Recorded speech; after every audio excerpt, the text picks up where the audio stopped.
The Kremlin has been busted running another network of fake news sites. But is this scheme a lot more dangerous and nefarious than it was back in 2016?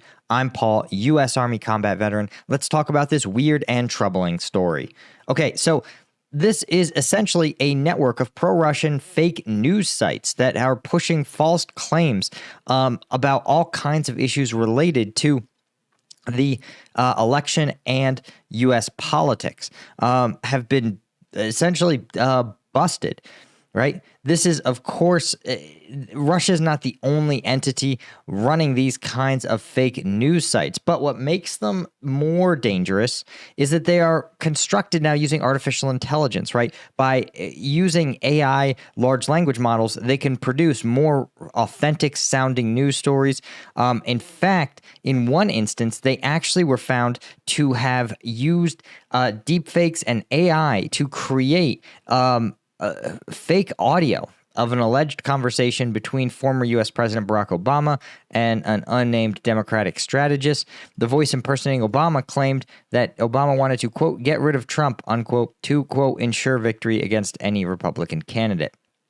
Of course, this audio was pretty clearly created using AI, right? And the fake audio traced to another article, literally called, quote, top Democrats are behind the assassination attempt on Trump. Obama knows about the details.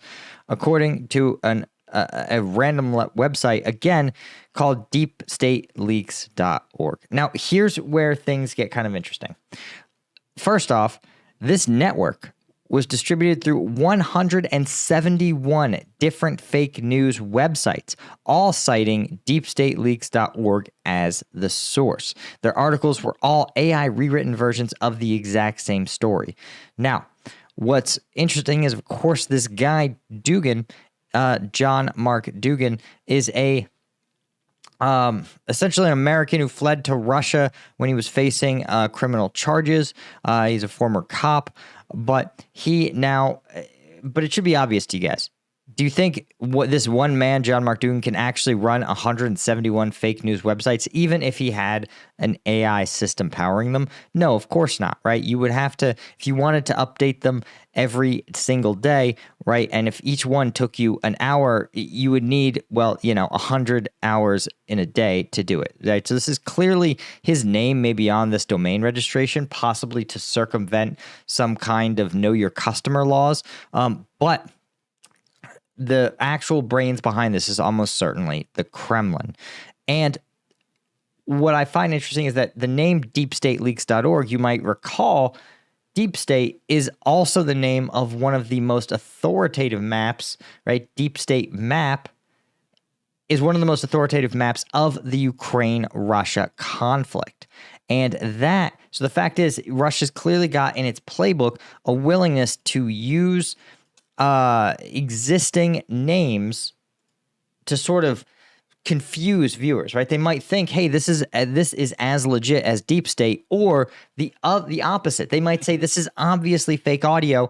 I can't trust this Deep State domain, right? To damage the Deep State brand. It's kind of like if you made bottles of Coke, you called them Coca-Cola with 2 A's, but you made them deliberately taste like absolute garbage, right? You would ruin the Coke brand by doing so, or you would damage it. And that's part of what they're trying to do here. But it's a little more troubling when we get deeper, right? Because this network of bogus news sites have legitimate sounding names like the Atlanta Beacon or the Arizona Observer.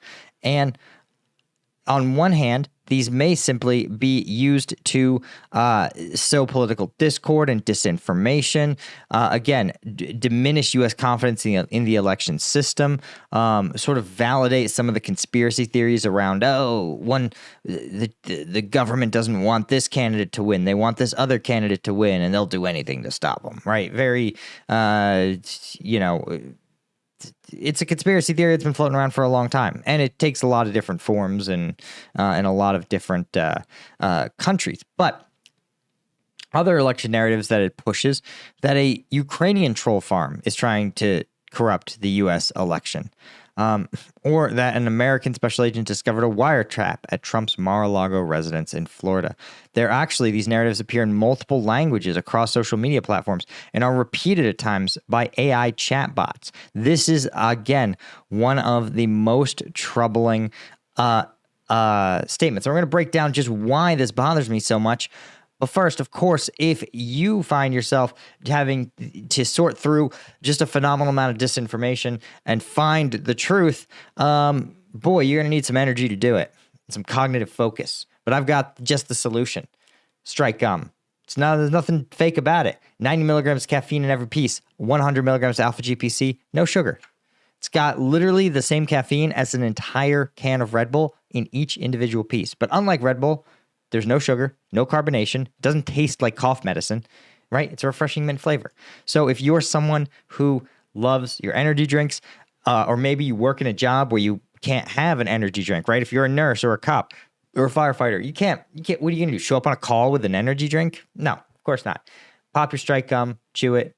You get the same energy rush, and you get to know that it's made in the USA. I partnered with Liquid Core down in Denver. Right? It's veteran owned, obviously. So you're not enriching some overseas manufacturer. You're not enriching some Chinese fly-by-night folks. You know it's high-quality ingredients. You know it's done to a high standard. And it's here in the U.S. Yeah, I could make more money. I'm sure the Chinese would happily manufacture it for a tenth the cost. But it's just not what I want to do. Right? I can do it right.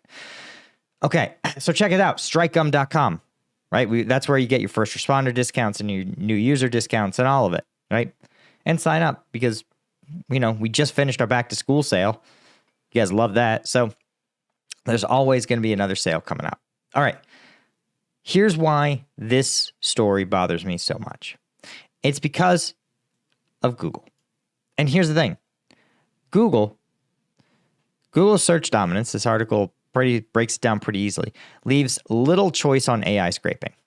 So essentially, Google has said, listen, you want to be listed on our search engine, the definitive search engine in the world that has literally 85% of search traffic, then you need to agree to Google's terms. And its terms are that Google's AI is going to dig through your website to consolidate those search results, right? So again, if I pull up the old incognito tab, right? We go to google.com. What's it going to show us, right? So here you go. This is the Google search tab. What on earth are these trending searches, guys? This is great. Never change, Google. Never change. This is what happens when you remove all the cookies. You get crazy world. Okay. So let's say we asked it a question. What's the best pizza topping? And Google's AI is going to give you their best result. They say according to a 2020 survey, right? But here's the thing. This is Google's result. And here's kind of where they derived it from. But Google's AI is the one going through these websites, pulling out the legitimate or less legitimate information and sticking it in a summary here powered by their AI system. But notice these sites. YouTube. Well, guess what, guys? I'm here to tell you, anyone can make a YouTube channel. Which, by the way, if you haven't subscribed to mine, that helps tell Google that I'm not one of the Russian shills, that I'm putting out real quality information. So please, it doesn't cost you anything. Hit that subscribe. But you also see Southern Living and Hungry Howie's Pizza. So you could see that Google is deriving its data from what we'll generously call a variety of different sources. But these sources are all ones that have given Google permission to scrape its website. So, what does that mean? Let's say, name the biggest news websites in the world. I mean, you might say Fox News, The Washington Post, New York Times, Wall Street Journal, right? But in terms of those major, legitimate, well-done news outlets, maybe Reuters and AP, you're talking about 10, maybe. Well, the Russians put out 172. And so the fear would be that if you were to ask Google, did Obama know about the Trump assassination? There's a chance that if these websites gain enough traction and put out enough Russian talking points, that the AI summaries will get corrupted by this source data.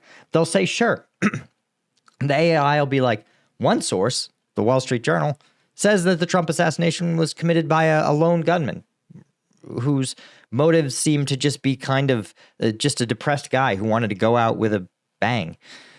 But they say 171 other sources say he was a Obama deep state hypnosis fucking assassin who heard the code word. Obama said banana, and he went, BlackRock commands me to kill, right? And here's the thing. The AI doesn't know. The AI doesn't do critical thinking. It can't distinguish between Obama hypnosis zombie and depressed 20-year-old dude. It doesn't know that one of them is completely sensible, right? We all know some depressed 20-year-olds. And that no one knows an Obama assassin zombie. But AI doesn't know these things are different. So it sits there and goes, well, 171 sources say Obama zombie. So that must be who it is. And that is the fear. The fear is, and now obviously, guys, the zombie assassin, probably not likely, right? We as readers can know this. The fear is that it'll create two different narratives. It'll start to bifurcate. Google will say, there's debate. And it'll be more subtle, right? It'll say, well, there's debate. Maybe it was NATO expansion that caused the Ukraine war. Sources differ on whether or not Russia's war in Ukraine was justified or not. Even things like, Russia's democracy. Some people say Russia is a democratic country, but others say it isn't. That sort of thing where they introduce meaning like Russian conspiracies and put them right next to likely true information or the best evidence-based information. And when you put them next to each other, they look equal, right? It's like is it cake, but for information? Yeah, they both look like lamps, but only one of them is cake. And the problem is they look exactly alike. So you don't know. So it's a crapshoot what you bite into. Same with information. And that's the number one fear here. I think this isn't about reaching new audiences, because we know it's really hard to drive traffic to a small website. If you've ever opened up a domain name, you know that it's hard to get traffic.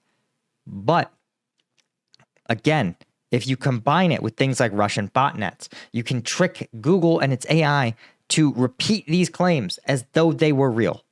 And that, guys, is the number one fear. That's all I had. Thank you guys so much, especially the Colonel tier members, Bill Collier, Robin Colburn, Gaius Myroning, Eugenia Cuesta, Chris Gorsuch, Fran Zacharias, AL90, as well as all of our Lieutenant tier members. Could not do this without you guys. Be sure to like and subscribe. I'll see you in the next one. Cheers.